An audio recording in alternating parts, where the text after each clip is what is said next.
A road is 4,530 metres long, correct to the nearest 10 metres. Kirsty drove along the road in 205 seconds, correct to the nearest 5 seconds. The average speed limit for the road is 80 kilometres per hour. Could Kirsty's average speed have been bigger than 80? So we need to work out the upper bound for her speed. If we can find out what her upper bound of the speed would be, then we can see if it could have been above 80 or not. So we know speed is usually distance divided by time. So if we want to work out the upper bound of the speed, then we want to work out the upper bound of the distance divided by the lower bound of the time. That way, when we do the biggest number divided by the smallest number, that will give us the biggest the speed could possibly have been. The upper bound for the distance is going to be 4,535. That's the upper bound for the distance, 4,530, when it's been rounded to the nearest 10. Can't be above that.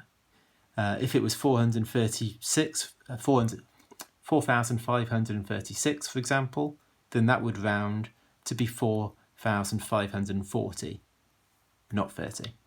But it could be anything up to that. If it was 4,534.9, that would still round to 4,530 to the nearest 10. So that's the upper bound of the distance. And we want to divide that by the lower bound of the time, which is 202.5. That's the lower bound of 205 seconds when it's been rounded to the nearest 5. Because if it was less than that, if it was 202 seconds, for example, or even if it was 202.4 seconds, then that would round to be 200 seconds to the nearest 5, not 205. But if it equals this, or if it was 202.6, for example, then that would round to be 205 seconds to the nearest 5. So that's the smallest that it could possibly have been. Okay, so let's do that calculation. So we've got 4,535 divided by 202.5, which is that. So we've got 22.3950, blah, blah, blah. Now, the units for this, remember this is in metres, this was in seconds, so this is metres per second.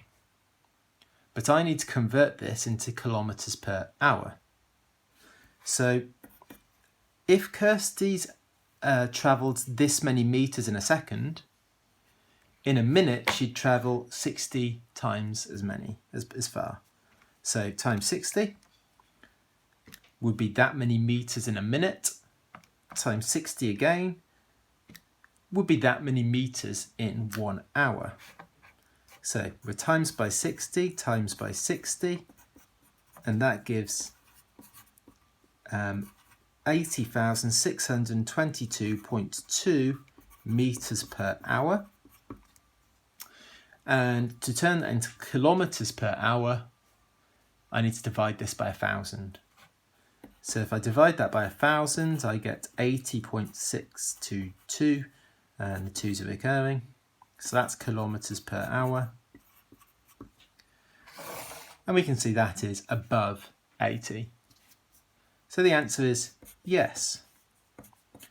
Kirsty could have been travelling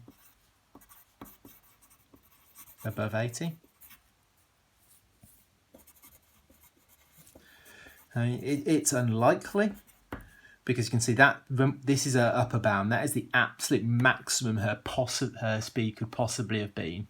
And even then, it's only just above 80. So it's unlikely, but it's possible.